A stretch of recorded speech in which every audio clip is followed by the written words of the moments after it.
Je suis Greg Bonetti, adjoint au maire de Nice à l'événementiel, la jeunesse et l'égalité des chances. C'est le premier festival de jazz au monde historiquement, 1948, probablement le seul héritage un peu cool de la Seconde Guerre mondiale, avec un concert extraordinaire de Louis Armstrong à l'Opéra de Nice. Et puis c'est un festival qui a évolué pendant des années, qui est devenu la parade du jazz, qui s'est installé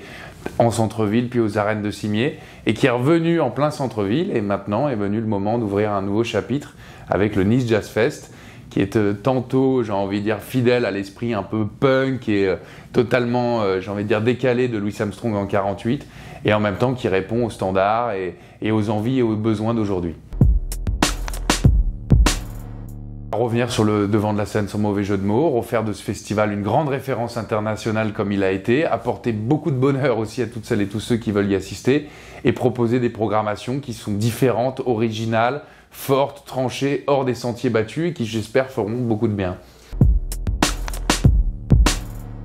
Nas, Jungle, Phoenix, O'Malley, mais aussi tout le plateau de jazz avec Léon Fall, Kenny Garrett, Mulatu Astatke et tous ces artistes, parce qu'en fait l'idée du festival c'est que le jazz est partout, il est tout le temps, et il est dans tous les samples, dans tous les lives, dans toutes les musiques, dans tous les chœurs aussi, et donc c'est cette universalité qu'on défend en ayant construit une programmation qui est, je le disais, différente, ambitieuse, et qui en plus de ça a une vraie influence aujourd'hui afro-caribéenne, dans laquelle on peut pleurer comme voir du groove et danser. Et donc, en ce sens, je trouve que le Nice Jazz Fest is coming back.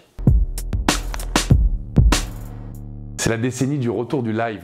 Et je crois qu'on va revenir vraiment sur des concerts avec des grands live bands,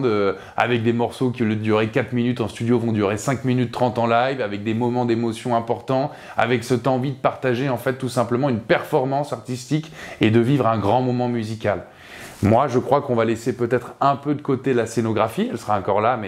mais un peu moins présente, pour laisser plus de place à l'artiste, au groupe, au bassiste, au batteur, au cuivre, au chanteur, et passer ces moments de musique en fait qui ont présidé l'événementiel des années 80, 90 et bien évidemment totalement avant, pour revenir aux fondamentaux. En fait, c'est le retour à la source, voilà.